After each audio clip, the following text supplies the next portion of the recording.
ओम नमस्ते जी। आपका स्वागत है आपका अपना चैनल आओ वेद पढ़ें में।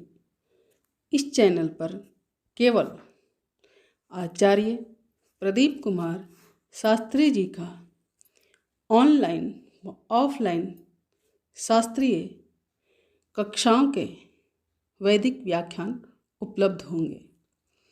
अपने चैनल पर आने वाले वीडियो की सूचना पाना चाहते हैं तो लाइक और सब्सक्राइब करें तथा घंटी के बटन को दबाएं, जिससे कि वीडियो अपलोड होते ही सबसे पहले सूचना पा सकें।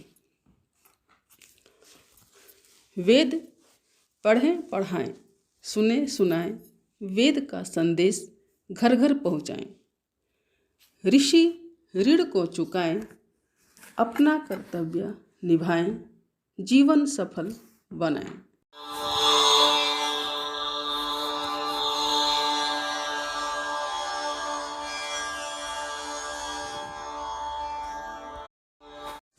चलिए आरंभ करते हैं।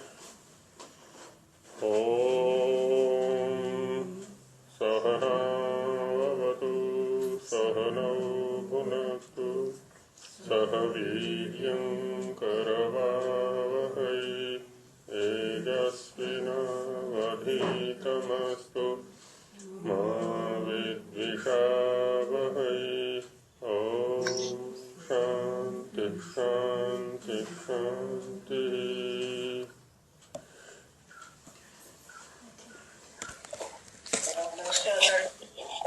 जी सभी को नमस्ते। जी जी जी। तो वेदों का नित्यत्व विचार चल रहा है। इसमें व्याकरण और मीमांसा के आधार पर चिंतन किया गया कि शब्द नित्य हैं, क्योंकि जब शब्द के नित्यत्व का प्रतिपादन किया जा रहा था तो प्रतिपक्षी ने कहा था कि वेद जो हैं वो शब्दमय हैं और शब्द अनित्य हैं तो वेद भी अनित्य हो जाते हैं। तो शब्द के नित्यत्व का ख्यापन यहाँ पर किया जा रहा है कि शब्द नित्य हैं। यदि शब्द का नित्यत्व ख्यापित हो जाता है तो वेद भी नित्य हैं, ऐसा सिद्ध हो जाएगा। तो व्याकरण के आधार पर शब्द का नित्यत्व ख्यापित किया गया और मीमांसा के आधार पर। अब जी आचार्य जी, आपने एक बार बताया था कि व्याकरण के आधार पर जो शब्द कुछ समय के बाद नष्ट हो जाते हैं और अभी पर हम पढ़ रहे हैं कि शब्द कभी नष्ट नहीं होता, तो ये दो विरोधी बातें लगती हैं। आप प्रश्न को एक बार और दोहराइए। पहले हमने ये पढ़ा था कि जो व्याकरण के आधार पर सही नहीं होती हैं, जो शब्द व्याकरण के आधार पर नहीं होते हैं वे कुछ समय के बाद नष्ट हो जाते हैं। व्याकरण के आधार पर नहीं होते हैं। व्याकरण के आधार पर नहीं होते हैं, ऐसा? हाँ जी, जो मतलब जो भी शब्द हम बोलते हैं, चाहे अशुद्ध है चाहे वो गलत हैं, तो वो सारे शब्द आसमान आकाश में रहते हैं ना। अच्छा, ठीक है। हमने जो चर्चा की थी पीछे वो इस रूप में की थी। स्वामी जी ने जो स्थापना दी कि जो परमात्मा के ज्ञान में स्थित शब्द, अर्थ और संबंध हैं वो नित्य हैं, और वो शब्द परमात्मा ने सृष्टि के आरंभ में जब ऋषियों को दिए और ऋषियों के माध्यम से वो शब्द हम तक व्यवहार में आ रहे हैं, वो नित्य हैं। जहाँ से आप प्रश्न उठा रही हैं, प्रश्न का तात्पर्य ये है उन्हीं में कुछ अपभ्रंश शब्द हो गए। अब यहाँ जो चर्चा चल रही है ना हमारी अपभ्रंश आदि के स्तर पर, है ना, आप जो कह रही है कि व्याकरण के अनुसार जो शब्द नहीं है माने अपभ्रंश शब्द हैं, जो बिगड़े हुए शब्द हैं, उनको कह सकते हैं, या अशुद्ध शब्द हैं, लोक भाषाओं में प्रचलित शब्द हैं, उनसे तात्पर्य है आपके प्रश्न का। तो यहाँ हाँ जी, जो चिंतन है वो शब्द के स्वरूप को लेकर के है। जो वेद के शब्द हैं, ईश्वर के ज्ञान में अवस्थित शब्द हैं, वो तो जैसे हैं वैसे के वैसे ही अवस्थित हैं, उनमें कोई परिवर्तन नहीं होता। जैसे वहां उदाहरण दिया था कि अग्निमीड़े पुरोहितम यज्ञस्य देवम ऋत्विजम, इसी आनुपूर्वी से यही शब्द अवस्थित हैं। लेकिन लौकिक स्तर पर क्या है ना, इनके स्वरूप में भेद होता रहता है, जिनको हम अपभ्रंश बोलते हैं। तो स्वरूप की दृष्टि से वो अनित्यता है। लौकिक शब्दों में स्वरूप की दृष्टि से अनित्यता है, जबकि वैदिक शब्दों में वो नित्य है। वो इस दृष्टि से कहा गया था। और व्याकरणानुमोदित जो शब्द रहेंगे निश्चित रूप से वो हैं जो शिष्ट लोगों के द्वारा प्रयुक्त हैं, वेद के अनुकूल हैं, है ना, तो वो नित्य हैं, ऐसा रहेगा वो। वेद के तो शब्द नित्य होंगे क्योंकि परमात्मा के ज्ञान में अवस्थित हैं वो, और वेद के आधार पर ही जो शब्द हमारे पास तक पहुंचे हुए हैं, व्यवहार में भी आ गए ना बहुत सारे शब्द, कुछ ऋषियों के नाम है, हम जैसों के नाम है, वेद के आधार पर है, तो वो भी नित्य होंगे स्वरूप की दृष्टि से, है ना। देखिए, दो प्रकार की नित्यता हमें देखनी होगी। एक तो यहाँ जो चर्चा चल रही है हमारी स्वरूप की दृष्टि से है, माने उसी अनुपूर्वी, उसी वर्तनी, उसी स्पेलिंग को लेकर के, और हमारे द्वारा जो शब्दों का प्रयोग किया जाता है, माने जिनको हम अपभ्रंश कहना चाहते हैं लौकिक भाषा में, तो उनके स्वरूप तो परिवर्तित होता रहता है, बदलता रहता है। तो स्वरूप की दृष्टि से जो लौकिक शब्द हैं वो कैसे होंगे, अनित्य होंगे, क्योंकि स्वरूप बदल रहा है उनका। और जो वैदिक शब्द हैं, क्योंकि वो ईश्वर के ज्ञान में अवस्थित हैं, तो वैसे के वैसे ही हम तक भी पहुंचे हुए, तो वो स्वरूप की दृष्टि से नित्य हो गए। और महाभाष्य में भी इस प्रसंग को उठाया गया है कि जो वेद के शब्द हैं वो नित्य हैं। यहाँ स्वरूप की दृष्टि से चिंतन हुआ ये। बाकी अभी जो चिंतन यहाँ भाष्य भूमिका में चल रहा है वो भिन्न प्रकार का है ना। एक उच्चारण क्रिया को लेकर के यहाँ पर अनित्य तो दिखलाया जा रहा है कि शब्द तो नित्य है, लेकिन उच्चारण क्रिया जो है वो अनित्य है, वो उत्पन्न होती है, नष्ट होती है। शब्द उस उच्चारण क्रिया के द्वारा क्या होता है, अभिव्यक्त होता है, उत्पन्न नहीं होता, केवल प्रकट होता है। तो इसलिए शब्द तो नित्य है और जो उच्चारण क्रिया है वो अनित्य है ना। यहाँ इस प्रकार से दिखाया जा रहा है इसको। तो उच्चारण क्रिया है वो भी तो फिर उसका वही तरीका रहेगा अभी। हाँ, अभिव्यक्ति जो होगी वो हमेशा उच्चारण क्रिया के द्वारा ही होगी। वो भी तो फिर वैसे ही होगी, नित्य नित्य माननी पड़ेगी। उच्चारण क्रिया नित्य ही है, सर्वथा नित्य है। नित्य है नहीं, प्रवाह से नित्य कह सकते हैं, उसमें स्वाभाविक नित्यता नहीं, प्रवाह से, क्योंकि जब जब होगी उच्चारण क्रिया से ही अभिव्यक्ति होनी है उसकी। और प्रत्येक सृष्टि काल में ये रहेगा। जैसे सृष्टि प्रवाह से नित्य है, स्वभाव से नित्य नहीं है, क्योंकि वो बनती है, बिगड़ती है, बनती है, बिगड़ती है। ये कब से चल रहा है, अनादिकाल से चल रहा है।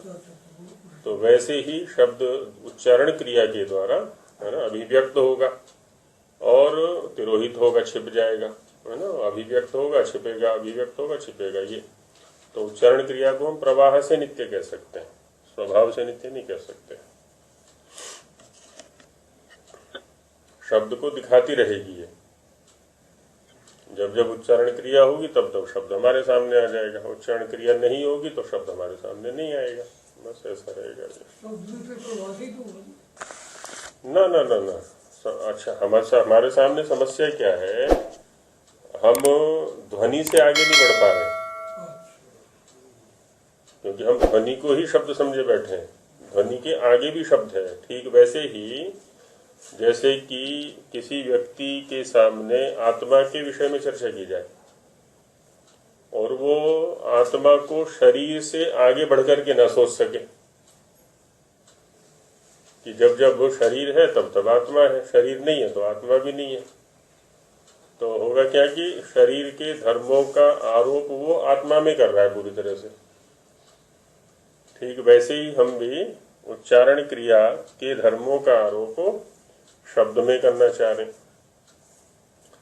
है ना। अपने स्तर पर ही पहले भी मैंने प्रयास किया था, मैंने कि थोड़ा पीछे चलते हैं। पीछे चलते हैं माने जैसे उच्चारण क्रिया से क्या हो रहा है, हमें शब्द की उपलब्धि हो रही है। कहाँ हो रही है? श्रोत्रेंद्रिय पर, कान पर उपलब्धि हो रही है। ठीक है नहीं? अच्छा, अब थोड़ा हम बल डालें अपनी चिंतन शक्ति पर कि वाग इंद्रिय को शब्द कहाँ से मिला। उच्चारण के लिए हमें शब्द मिला ना कहीं से, वो वाग इंद्रिय को मिला कहाँ से? कहाँ से मिला? बिना बोले भी तो उच्चारण वो बुद्धि में पड़े हुए हैं पहले से, बिना बोले क्योंकि प्रक्रिया भी 2-3 बार चर्चा में आ चुकी है कि आत्मा कहने की इच्छा करता है, कहने की इच्छा करके वो बुद्धि में पड़े हुए जो शब्द और अर्थ हैं, शब्द भी उसके पास हैं, बुद्धि में संकलित हैं, और उन शब्दों के अर्थ और संबंध भी संकलित हैं वहां पर। तो अब आत्मा क्या है ना, अपने किसी भाव को प्रकट करना चाहता है किसी के सामने, और उसका माध्यम है शब्द। तो वहां बुद्धि के स्तर पर फिर योजना की जाती है कि किस अर्थ के साथ में किस शब्द का संबंध है। अब उस शब्द को अभिव्यक्त करने की प्रक्रिया वहां से चालू होती है। वो मन, फिर ये अब आगे ये वो है कार्य प्रणाली है आगे। तो मन हो गया, उसके बाद जठराग्नि है, फिर प्राणवायु है, और प्राणवायु उठ करके स्थानों पर आता है फिर वो, और वहां से फिर शब्द की उस ध्वनि रूप में अभिव्यक्ति हो जाती है। तो शब्द तो पहले से विद्यमान है ना, विद्यमान की ही खाली अभिव्यक्ति की गई है ध्वनि के माध्यम से। शब्द तो सभी के पास है ना? बोलो बोलो। शब्द सभी के पास है, तो शब्द को उत्पत्ति के लिए प्रयास तो सुनने से ही होगा ना। उत्पत्ति के लिए नहीं, दोनों इन शब्दों में अंतर है। अभिव्यक्ति के लिए प्रयास है। शब्द तो बुद्धि में पहले से बैठा हुआ है। अब कोई ये कहे कि जी मेरी बुद्धि में कहाँ से आया, जैसे इन्होंने प्रश्न किया कि शब्द सभी के पास है। सभी के पास सारे शब्द नहीं है, सारे नहीं है, उसके ज्ञान के हिसाब से। अब जैसे कोई किसी से कहे कि बष्टदेह सुनाओ, अब जिसने याद नहीं की वो कैसे सुना देगा? जैसे कोई भाषा हमें आती नहीं है, वो शब्द हमारे पास नहीं, वो नहीं आती है ना, वो शब्द हमारे पास नहीं है। तो जिन शब्दों से मेरा परिचय हुआ है केवल वो शब्द मेरे पास है। जो मुझे आता नहीं, मैं उससे आता नहीं माने जिससे मेरा परिचय नहीं हुआ, जो मेरे व्यवहार में नहीं आया। नहीं, अभी बताता हूँ मैं। हाँ, उसके लिए क्या है ना, तो वहीं से ये प्रश्न भी आ रहा है। अब होता यह है कि जो शब्द मेरे परिचय में आए वो शब्द मेरे पास आए कहाँ से, ये सोचना होगा ना कि जो शब्द मेरे पास आए, मैं कहूंगा कि मेरे माता से आए, मेरे पिता से आए, मेरे गुरुजनों से आए, या मित्र मंडली से आए। अच्छा, उनके पास कहाँ से आए? अब इस परंपरा को जोड़े, ठीक है नहीं? तो इस परंपरा को जब जोड़ेंगे तो वो उनकी पूर्व वाले की बुद्धि में वो स्थिर है सारे शब्द। अब उनकी बुद्धि में स्थिर जो शब्द थे, उनकी जो उच्चारण प्रक्रिया थी, उनके माध्यम से अभिव्यक्त होकर के वो मेरे पास पहुंचे, उससे फिर अगले वाले के पास पहुंचे। ये परंपरा है, फिर कर्ण परंपरा ऐसे प्राप्त होती है। फिर तो जो शब्द मेरे परिचय में नहीं है कल को वो भी मेरे परिचय में आ सकते हैं, क्योंकि पहले भी हमारी चर्चा चली है कि मेरी भी यात्रा चलती है और शब्द की भी यात्रा चलती है ना। मैं कहाँ उत्पन्न हुआ, उत्पन्न होकर के फिर कहाँ से स्थानांतरित होकर के कहीं पहुंचा। अच्छा, वहां कितने लोग मेरे संपर्क में आए, कितने राज्यों के, कितने देशों के लोग संपर्क में आए, उनके माध्यम से मेरे पास शब्द आए, और जो मेरे पास शब्द हैं मेरे माध्यम से उनके पास पहुंचे। तो ये आदान प्रदान पूरे जीवन चलता रहता है। शब्दों में भी परिवर्तन चलता रहता है। परिवर्तन माने उनके शब्द मेरे पास, मेरे शब्द उनके पास, ये चलता रहता है। जैसे जो ये भारत की स्टेट लैंग्वेज भाषा है, स्टेट की भाषा है, सारी व्याकरण तो नहीं है ना, जिसके व्याकरण नहीं है वो नित्य है अनित्य है। हाँ, उसमें होता क्या है, भाषा के विषय में जो एक सर्वमान्य सिद्धांत है, जो भाषा वैज्ञानिक हैं हमारे, वो भी इस बात को मानते हैं कि जो सबसे प्राचीन भाषा है वो संस्कृत है। और जितनी भी भाषाएं हैं उन सभी भाषाओं में सबसे अधिक समृद्ध भी संस्कृत है। संपन्न शब्द राशि की दृष्टि से सबसे अधिक राशि इसके पास है। और व्याकरण की दृष्टि से भी सबसे संपन्न ये संस्कृत है। अन्य भाषाओं के पास जो व्याकरण है ना, वो थोड़ा बहुत आंशिक रूप में इसी से गए हुए सिद्धांत है। थोड़े बहुत कहीं वाक्य विश्लेषण चला गया है ना, बस वाक्य विश्लेषण ही व्याकरण है वहां पर, वो थोड़ा बहुत इन्हीं से गया हुआ है वो। तो इसीलिए है ना, इसी बात को सामने रख करके वो कहते हैं, एक सिद्धांत दिया उन्होंने कि जितनी भी भाषाएं अभी विश्व में उपलब्ध हैं वो सब संस्कृत से ही विकृत हुई हैं या विकसित हुई हैं या उत्पन्न हुई है ना, ऐसा। हम जो पढ़ रहे हैं उसको संस्कृत को आधार मान के पढ़ रहे हैं। हाँ बिल्कुल, यदि संस्कृत पर अधिकार हमारा हो जाता है, किसी भी भाषा को समझने में बहुत ज्यादा देर लगने वाली नहीं है, क्योंकि लगभग यही सिद्धांत सभी भाषाओं में काम करते हैं। उच्चारण प्रक्रिया यही रहती है और सिद्धांत भी लगभग यही रहते हैं। थोड़े बहुत विकृत होकर के जो है अलग अलग होंगे, नहीं लगभग यही है, मूल सिद्धांत यही है। और वो सारे है ना, विश्व की सभी भाषाओं में जितने भी सिद्धांत लागू होते हैं उन सभी सिद्धांतों का संग्रह पाणिनि महाराज ने अष्टाध्यायी में किया हुआ है। तो अष्टाध्यायी पर यदि हमारा सैद्धांतिक अधिकार हो जाता है तो किसी भी भाषा को पढ़ने या समझने या अभ्यास करने में कोई कठिनाई होने वाली नहीं है। बहुत थोड़े से प्रयत्न से ही वो आ जाएगा। और यदि हम अष्टाध्यायी पर प्रयत्न नहीं करते तो होता क्या है, कठिनाई आती है जो छात्रों के साथ में, फिर वहां जाकर के उनके सिद्धांतों को रटना पड़ता है। ये कैसे हो गया, ये कैसे हो गया, इतने प्रकार के टेंस हैं, तो ये है तो वो है। अब यहाँ क्या है ना, मूल रूप में हमने हर चीज को समझ लिया है, अब वो चुटकियों का खेल हो जाता है अन्य भाषाओं में जाकर के, ये रहता है। तो शब्द ना नित्य है। और ये भी हमने खाली बुद्धि तक जाकर के सोचा है, अभी बुद्धि के पीछे भी जाते हैं शब्द को लेकर के।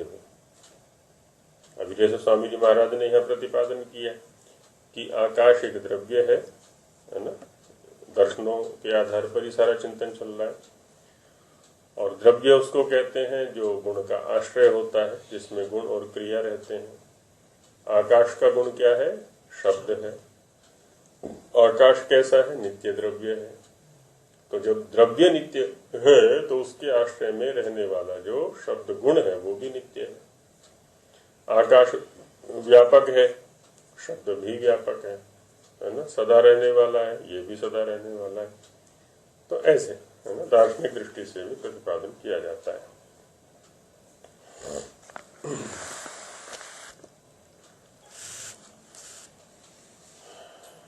अब वैशेषिक दर्शन के आधार पर इसी बात को दिखलाते हैं। पर अन्यच वैशेषिक सूत्रकार कणाद मुनिरप्यत्राह, है ना। और वैशेषिक दर्शन के जो सूत्र हैं उनके रचनाकार, उनको बनाने वाले जो कणाद मुनि हैं, वो भी अत्र माने इस विषय में शब्द के नित्यत्व, वेद के नित्यत्व के विषय में कहते हैं। क्या कहते हैं, विशेषिक सूत्र है ये। हाँ, वैशेषिक सूत्रकार। वैशेषिक एक दर्शन है जिसका मुख्य पदार्थ है विशेष। तो विशेष को लेकर के प्रवृत्त हुआ जो दर्शन है वो है वैशेषिक। और उस के अंदर कुछ सिद्धांत हैं, सिद्धांतों को बताने वाले सूत्र हैं। उन सूत्रों के रचयिता है कणाद मुनि। तो वहां पर सूत्रों का जो क्रम है आरंभिक ये तीसरा ही सूत्र है वैशेषिक दर्शन का जो यहाँ दिया जा रहा है। वहाँ पहला सूत्र है अथातो धर्मम व्याख्यास्यामः, है ना, ये पहला सूत्र है वैशेषिक दर्शन का। अथातः, अथ माने इसके बाद, अतः यहाँ से धर्मम व्याख्यास्यामः, धर्म की व्याख्या करेंगे। तो धर्म की व्याख्या करने के लिए कणाद मुनि यहाँ प्रतिज्ञा कर रहे हैं पूर्व सूत्र में। उसके बाद दूसरा सूत्र है फिर, है ना, वहां नहीं लिखा हुआ है, भाष्य भूमिका में ये नहीं लिखा हुआ है। मैं इस सूत्र की भूमिका बना रहा हूं, थोड़ा जो सूत्र यहाँ दिया हुआ है। फिर दूसरा सूत्र है उसके बाद, यतोभ्युदय निःश्रेयस सिद्धि सधर्म। पहले सूत्र में क्या कहा, अब हम यहाँ से धर्म की व्याख्या का आरंभ करते हैं। कहते धर्म क्या है, धर्म के ऊपर भी झगड़े होते हैं कि नहीं। अब ऋषियों की परिभाषा सुने कि धर्म किसको कहते हैं। तो वहां कहा यतो अभ्युदय निःश्रेयस सिद्धि ही सधर्म। कहते हैं जिससे, यतः माने जिससे, जिसके माध्यम से, जिस साधन से, अभ्युदय माने लौकिक जो सुख है, लौकिक जो अनुकूलताएं हैं, सांसारिक जो सुख या सांसारिक जो अनुकूलताएं हैं वो, और निःश्रेयस, निःश्रेयस माने पारलौकिक, जिसको मुक्ति सुख कहते हैं या निरतिशय सुख कह लें, परमानंद कह लें, परम सुख कह लें। इन दोनों सुखों की सिद्धि होती है सधर्म। उस साधन का नाम है धर्म। अब हम देख लें, जहां जहां भी हम धर्म कह करके प्रवृत्त हो रहे हैं, यदि इन दोनों का साधक है, किसी एक का साधक को धर्म नहीं कहा ऋषि ने, केवल लौकिक सुख को देने वाले को धर्म नहीं कहा और केवल पारलौकिक सुख को देने वाले को धर्म नहीं कहा। दोनों सुखों को जो देने वाला है, दोनों सुखों की उपलब्धि का जो साधन है उसको कहा धर्म। अब कहते हैं वो धर्म मिलेगा कहाँ, धर्म का स्वरूप क्या है, कहाँ से उपलब्ध होगा। तो उसको तीसरे सूत्र में बताया कि तद्वचनाद आम्नायस्य प्रामाण्यम, है ना, ये तृतीय सूत्र है उसका वैशेषिक का। पहला हो गया अथातो धर्मम व्याख्यास्यामः, द्वितीय सूत्र हो गया यतोभ्युदय निःश्रेयस सिद्धि सधर्मः, है ना, और तीसरा हो गया फिर तद्वचनाद आम्नायस्य प्रामाण्यम। वेद की नित्यता तीसरे में बता रहे हैं, तीसरे में बता रहे हैं। तो तद शब्द के यहाँ दो अर्थ हैं। एक तो जैसे पहले भी चिंतन हुआ है हमारा कि जो सर्वनाम होता है, विशेषकर जो तद सर्वनाम है, तद माने वह के लिए आता है ना, सह तौते वह, तो वह हिंदी में बोलते हैं हम, संस्कृत में तद या सह बोल देते हैं। उसका क्या अर्थ होता है, जो पहले जिसकी चर्चा हो चुकी है उसका परामर्श करता है। तो पहले किसकी चर्चा हो चुकी है, धर्म की, क्योंकि उसने कहा ना यतो अभ्युदय निःश्रेयस सिद्धि सधर्म, तो धर्म की चर्चा पहले सूत्र में की गई है। तो अब यदि इस तद शब्द के द्वारा उसको जोड़ते हैं, पहले वाले विषय को जोड़ते हैं, तो तद वचनात् माने तस्य वचनात्, है ना, उसको कहने वाला होने से, किसको कहने वाला होने से, धर्म को कहने वाला होने से, सीधे से अर्थ तो ये बनता है। तो उस धर्म को कहने वाला होने से आम्नायस्य, आम्नाय शब्द पर पहले भी चर्चा हमने की है, तो यहाँ पर आम्नाय शब्द आया हुआ वेद के लिए।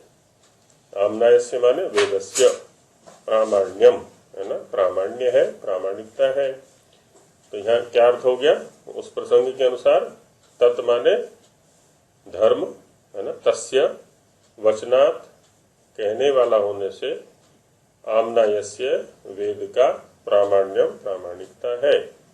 तो धर्म को कहने वाला होने से वेद का प्रामाण्य है। अब यहाँ एक चीज और आ रही है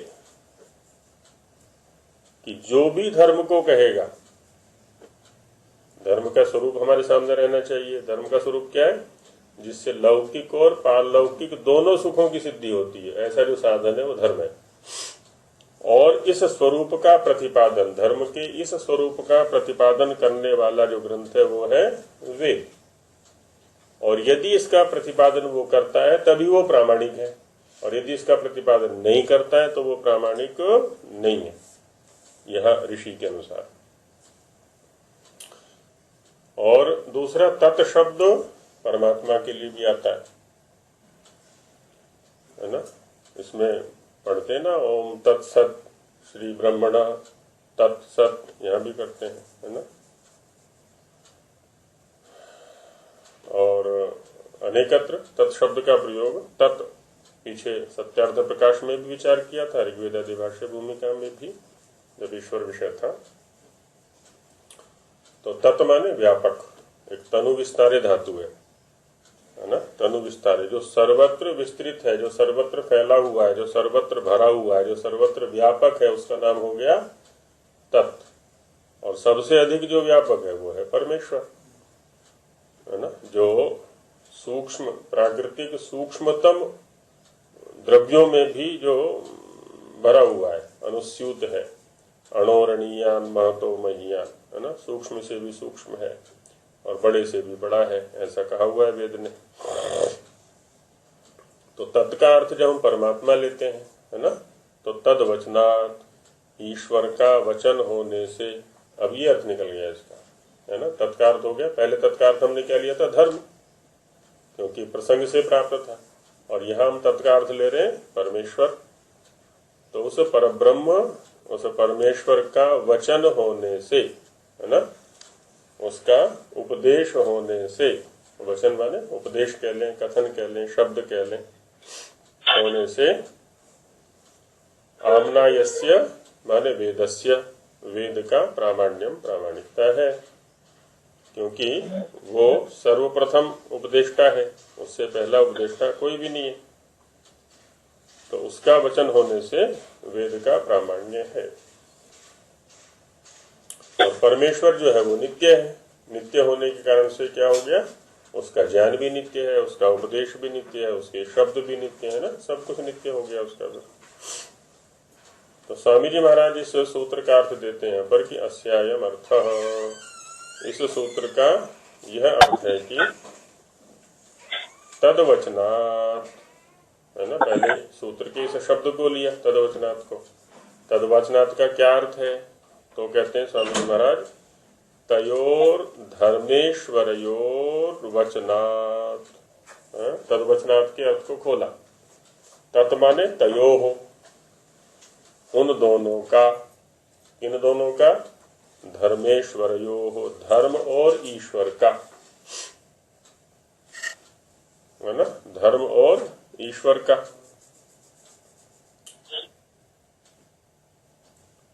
अब यह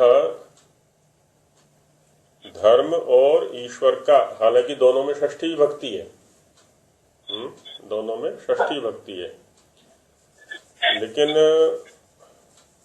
दोनों में जो षष्ठी विभक्ति है उसका एक अर्थ भी हो सकता है और अलग अर्थ भी हो सकता है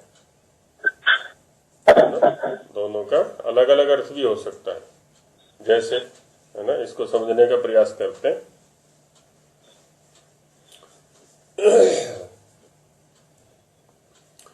धर्म का वचन, है ना, दो वाक्य बन गए हमारे, धर्म का वचन और ईश्वर का वचन। धर्म यहाँ पर क्या है? विषय, है ना, धर्म विषय है, और वचन माने कथन, माने धर्म विषयक कथन, ये अर्थ हो गया ना। फिर धर्म को कहने वाला होने से, माने धर्म जो विषय है उसके विषय में चर्चा करने वाला होने से वेद का प्रामाण्य है। ठीक है। अच्छा, ऐसे ही ईश्वर भी विषय बन सकता है। हम ईश्वर के स्वरूप को जानना चाहते हैं तो ईश्वर का स्वरूप कहां से मिलेगा हमें? कहते वेद से मिलेगा।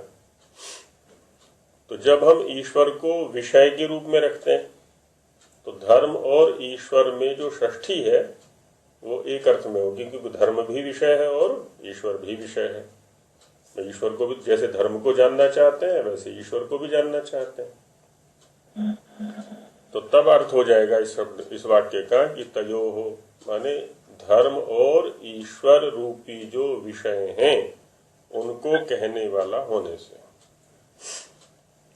अच्छा, यदि हम धर्म तो विषय ही रहेगा, लेकिन ईश्वर को हम वक्ता बना देते हैं, उपदेष्टा, कर्ता।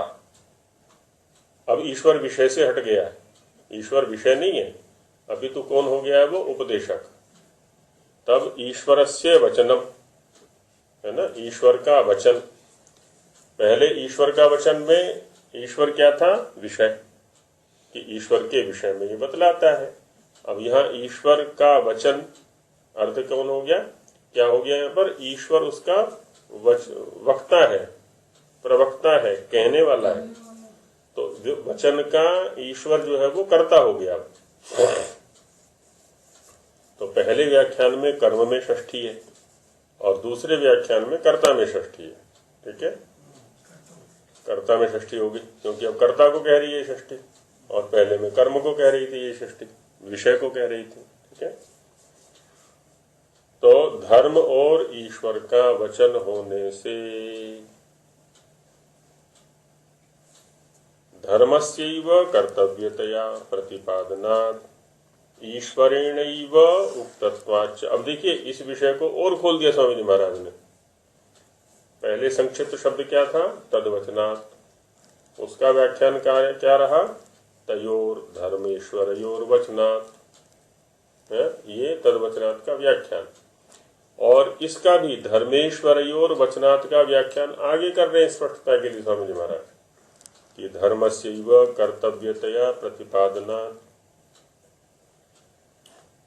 धर्म ही कर्तव्य है और कुछ कर्तव्य नहीं है ना। इस चीज को हम वहां से भी उठा सकते हैं, पुरुषार्थ चतुष्टय से भी।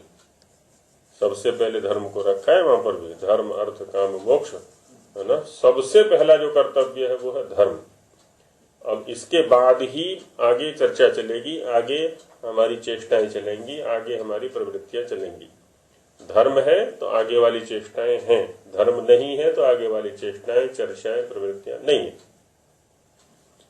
तो मुख्य जो प्रतिपाद्य है वो धर्म है। किस रूप में प्रतिपाद्य है? कर्तव्य रूप में। तो वही कह रहे हैं यहाँ पर कि धर्मस्यैव कर्तव्यतया प्रतिपादनात्।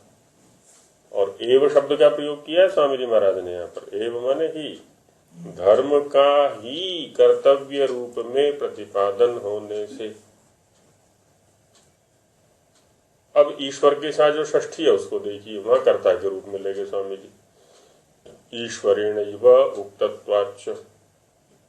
और ईश्वर के द्वारा वचन होने से, प्रवचन होने से, धर्म विषयक कथन होने से, ईश्वर के द्वारा कथन होने से, है ना। तो ईश्वर से में षष्ठी कौन सी होगी? कर्ता वाली। और धर्म में षष्ठी कौन सी होगी? अब ये कर्म वाली। धर्म में कर्म वाली और ईश्वर में कर्ता वाली।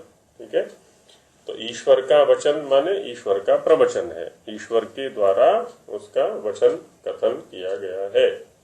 ऐसा होने से और धर्म रूपी विषय का प्रतिपादन कर्तव्य के रूप में करने वाला होने से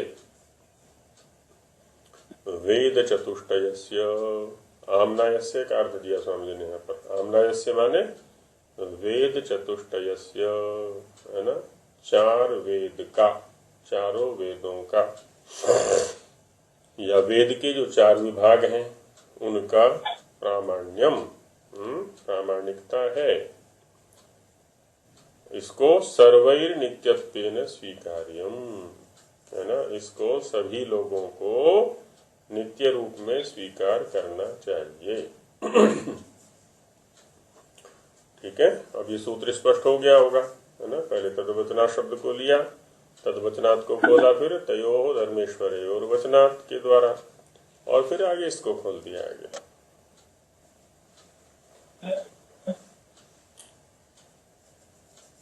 तो इस प्रकार से वैशेषिक दर्शन के आधार पर भी इसका प्रामाण्य और नित्यत्व प्रतिपादित किया गया। भाषार्थ में दिखाते हैं स्वामी महाराज, इसी प्रकार वैशेषिक शास्त्र में कणाद मुनि ने भी कहा है क्या कि तद्वचनात् वेद ईश्वरोक्त हैं। यहाँ पर तद शब्द से क्या ले लिया? ईश्वर। इनमें सत्य विद्या और पक्षपात रहित धर्म का ही प्रतिपादन है। धर्म क्या है जी?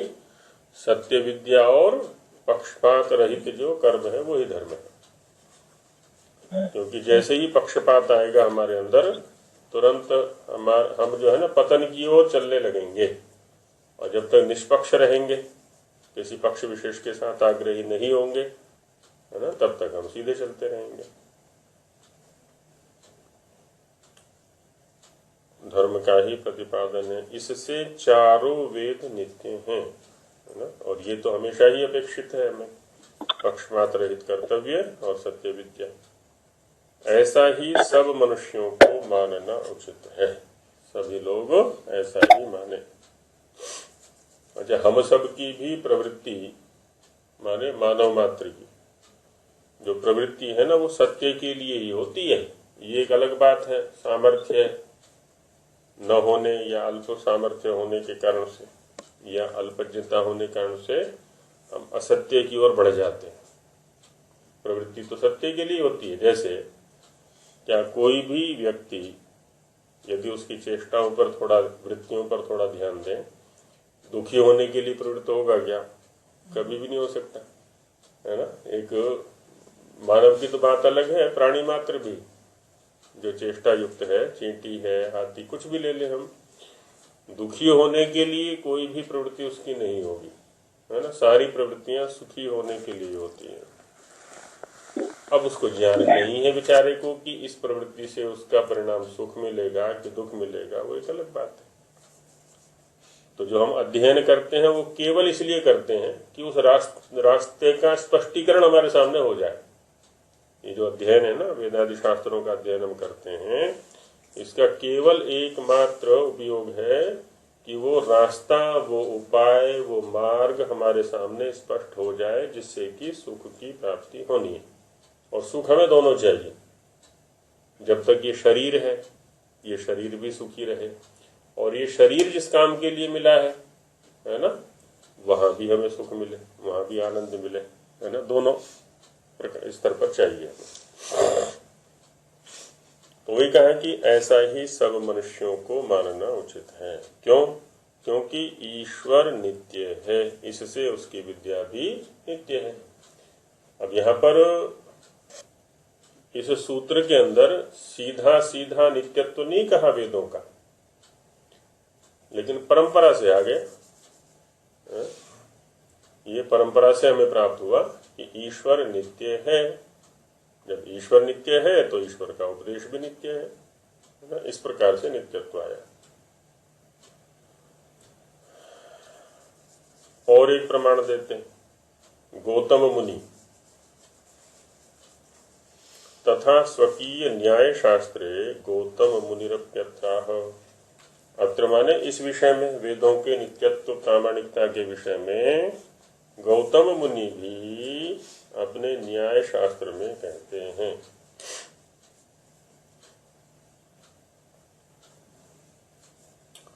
उसमें कहा कि मंत्रायुर्वेद प्रामाण्यवच्च तत्प्रामाण्यम आप्त प्रामाण्यात्। हमारी जितनी भी क्रियाएं हैं ना, यदि थोड़ा अध्ययन करें केवल अपनी ही क्रियाओं पर, करते नहीं है वैसे हम, और इसीलिए अंधकार में भटकते रहते हैं। सारी क्रियाओं का यदि सार निकालें तो वो क्रियाएं दो प्रकार की होती हैं। एक होती हैं तुरंत फल देने वाली, और एक होती हैं कालांतर में फल देने वाली, है ना। सारी क्रियाएं तुरंत फल देने वाली नहीं होती, और सारी क्रियाएं बाद में फल देने वाली नहीं होती। कुछ क्रियाएं तुरंत फल देने वाली हैं और कुछ क्रियाएं बाद में फल देने वाली हैं। जो क्रियाएं तुरंत फल देने वाली हैं उन क्रियाओं को बोला जाता है दृष्ट फल या दृष्ट फलक, जिनका फल दिखाई पड़ता है। रसोई के अंदर पाक क्रिया की हमने, उसका फल दिखाई पड़ जाता है, इसलिए वहां तुरंत विवेचन कर देते हैं कि इसमें नमक ज्यादा है, या इसको बनाना नहीं आता, इसमें पानी ज्यादा हो गया, इसमें नमक मिर्च ज्यादा हो गई, आदि आदि जो भी है वो, है ना, दृष्ट फलक है वो। खेत में फसल बोते हैं उसका भी, है ना, 1 महीने में 2 महीने में साठी चावल होता है ना, वो 60 दिन में मिल जाता है हमें। षष्ठी का षष्ठी रात्रेण पच्यन्ते, 60 नाम ही उसका इसलिए है कि वो 60 रात में पक के तैयार हो जाता है, 2 महीने में लगभग। ऐसी अलग अलग और भी है बहुत सारी चीजें।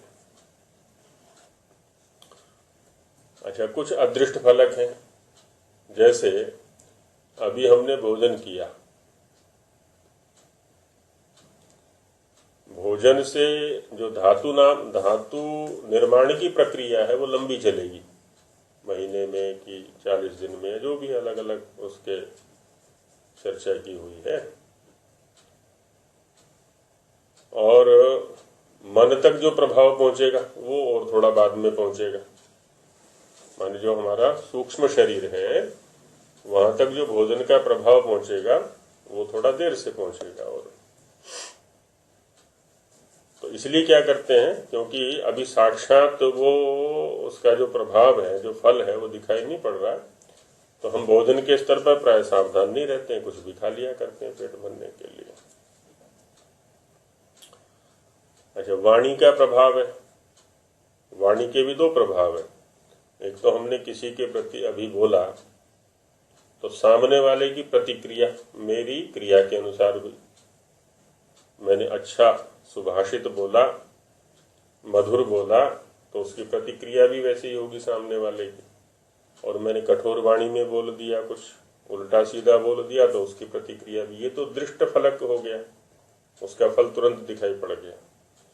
लेकिन मैंने जो वाणी बोली उसका जो मेरे ऊपर प्रभाव पड़ा है ना, ये तो हुआ। दूसरे के ऊपर प्रभाव क्या पड़ा? एक है कि मेरे ऊपर जो प्रभाव पड़ा है, मैंने भी तो बीज बोया है ना अपने लिए। अपने जो कर्म संचय है उसमें मैंने भी एक बीज बोया अपने प्रत्येक क्रिया के द्वारा। उसका जो फल मिलेगा वो थोड़ा काल के बाद मिलेगा। इसलिए प्राय मैं सावधान नहीं रहता हूं। अच्छा, अब आगे यहाँ जो सूत्र उद्धृत किया है, इसको समझने के लिए एक और उदाहरण हम लेते हैं। जैसे हम किसी व्यक्ति पर विश्वास करते हैं, है ना। विश्वास कब करते हैं हम किसी व्यक्ति पर? कोई अनजान व्यक्ति है तो विश्वास कैसे करते हैं?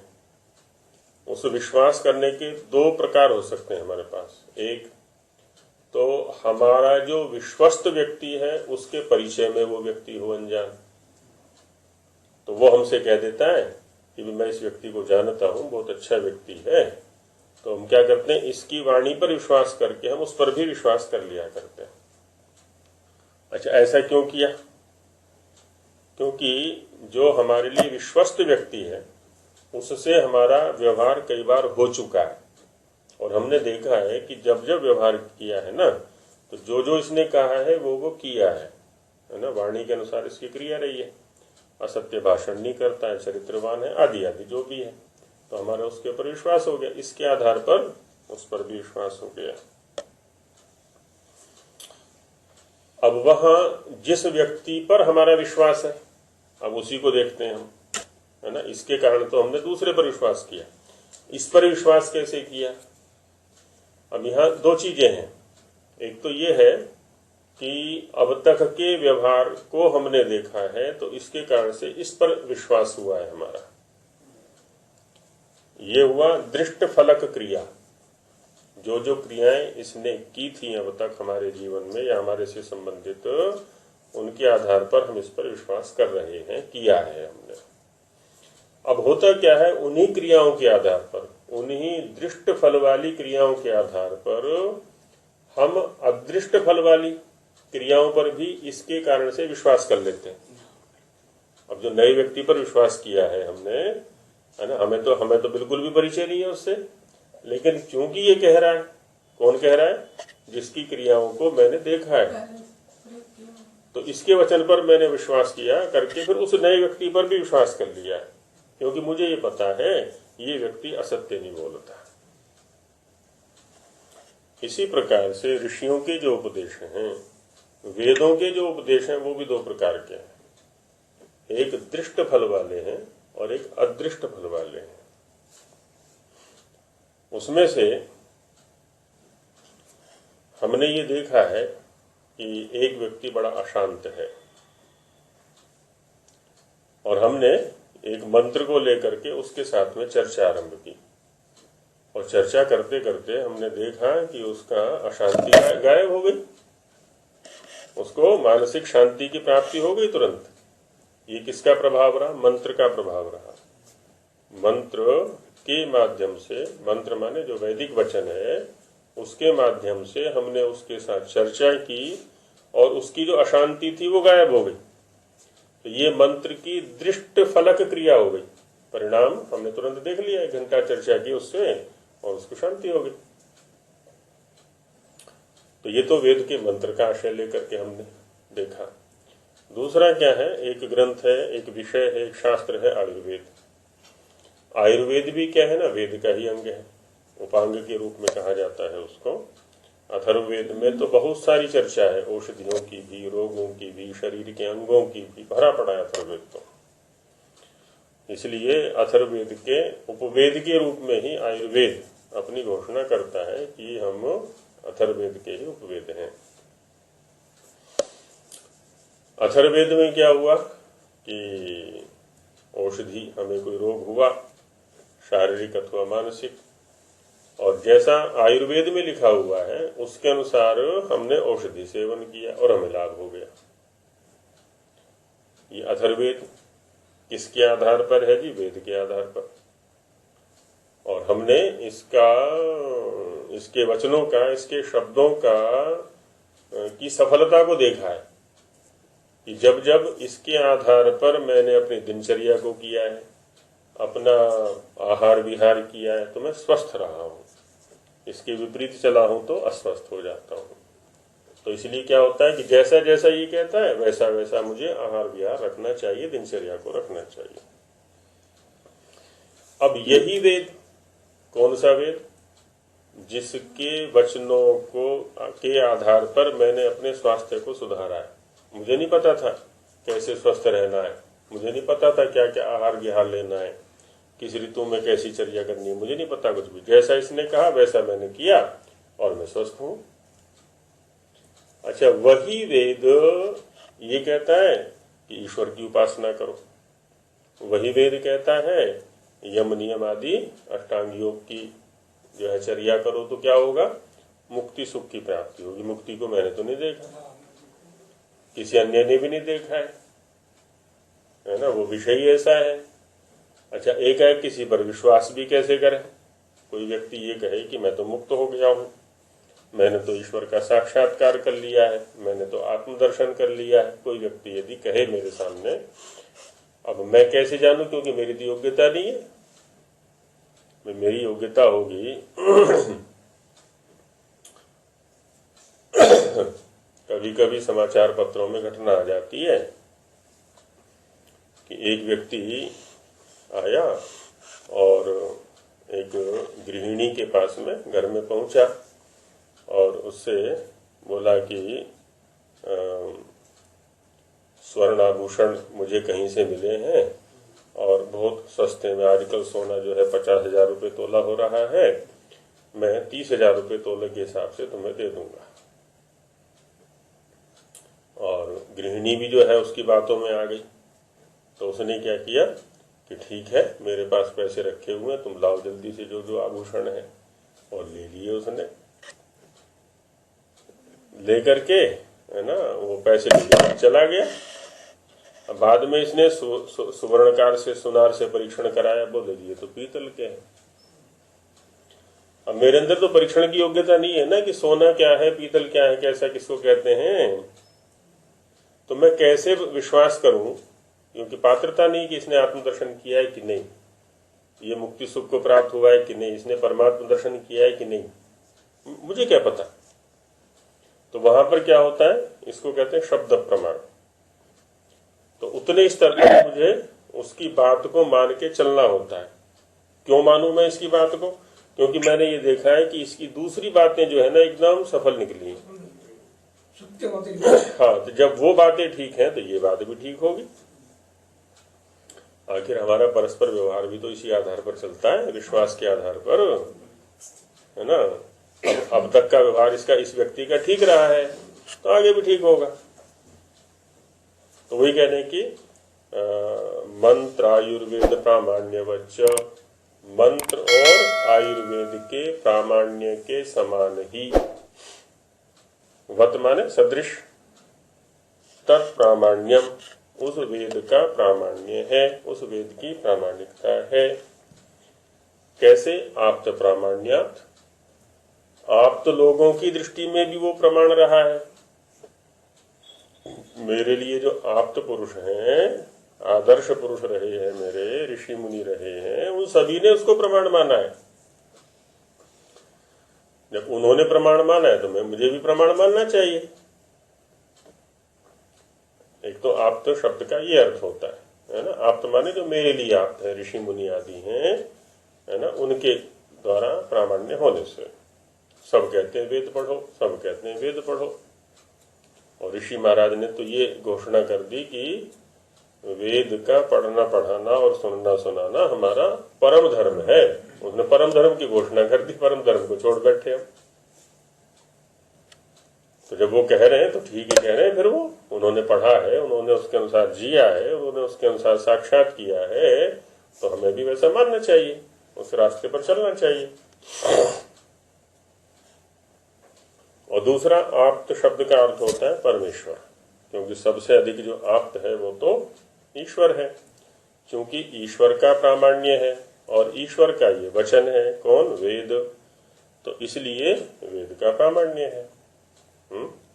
दो हेतु दिए, एक तो व्यावहारिक हेतु दिया, क्या? मंत्र आयुर्वेद प्रामाण्यवत, मंत्र विद्या और आयुर्वेद विद्या के प्रमाण के समान, उसकी प्रामाणिकता के समान हम वेद को भी, ये क्या कहते हैं, मंत्र को भी प्रमाण मानते हैं और आयुर्वेद को भी प्रमाण मानते हैं, जो कि वेद का ही अंश है।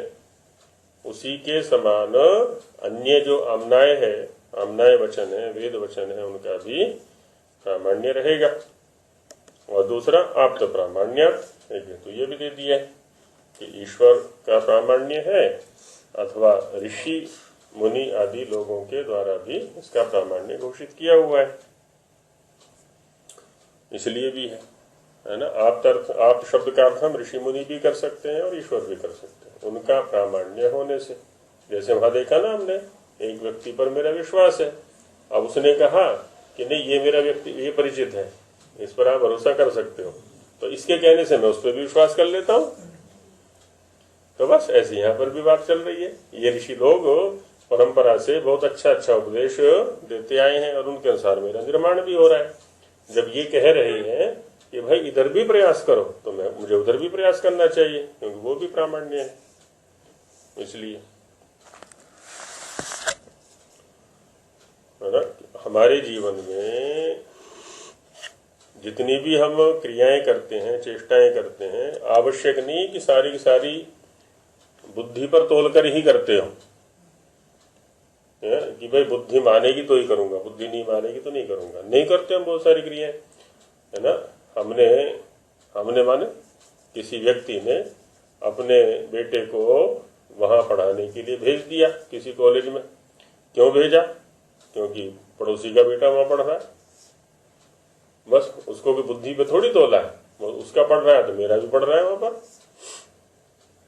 अच्छा, उसका पढ़ रहा है इसलिए मैं भी अपने बेटे को वहां भेजूं, ये निर्णय कैसे लिया? क्योंकि मैं उस पड़ोसी को जानता हूं कि बहुत अच्छा आदमी है वो, और जो भी निर्णय लेता है वो बुद्धिपूर्वक लेता है, सोच विचार कर लेता है और अच्छा अनुसंधान करके लेता है। अब मुझे अनुसंधान करने की आवश्यकता नहीं, उसने कर लिया होगा पूरा का पूरा अनुसंधान। तो इसलिए क्या कहता है, उसको देख करके ही मैं कार्य कर देता हूं, बस मैं अपनी बुद्धि नहीं लगाता हूं, है ना। बहुत सारी चीजें हुआ करती हैं ऐसी, है ना। ऐसी कभी कभी क्या होता है कि चलो जी उस स्थान पर चलते हैं, वहां के जो व्यक्ति हैं ना बड़े अच्छे धार्मिक हैं, बड़े विद्वान हैं, ये है वो है, अब मैंने तो नहीं देखा कभी भी, अब उस व्यक्ति पर विश्वास करके मैं उसके साथ चल देता हूँ, है ना। वहां बुद्धि का, मैंने अपनी बुद्धि का उपयोग नहीं किया बिल्कुल भी, कुछ भी, पर मुझे पता है कि ये व्यक्ति जहां ले जाएगा वो निश्चित रूप से वो व्यक्ति भी ठीक होगा और स्थान भी ठीक होगा, और वहां जो कुछ मिलेगा वो मेरी प्रगति के लिए मिलेगा, तो मैं उसके पीछे पीछे चल देता हूँ। हाँ, मतलब उस विषय में तो मैंने विवेचन नहीं किया ना, बस उस पर विश्वास कर लिया मैंने, विश्वास करके पीछे पीछे चल देता हूँ। तो ये रहता। तो बहुत सारी क्रियाएं, यदि हम अपनी क्रियाओं पर ध्यान दें ना, प्रतिदिन होने वाली घटनाओं पर ध्यान दें, तो इस प्रकार की बहुत सारी क्रियाएं हुआ करती हैं। तो यहाँ दर्शनकार क्या कह रहे हैं कि ऋषियों को आदर्श मानो, ऋषियों को प्रमाण मानो, और ऋषि जैसा कह रहे हैं बस वैसा चलते रहो, तो वो प्राप्त हो जाएगा जो प्राप्त करने के लिए हम यहाँ आए हैं, इस मनुष्य शरीर में आए हैं। इस सूत्र का व्याख्यान अब कल देखेंगे, क्योंकि समय हो गया अगली कक्षा का, तो बस करते हैं।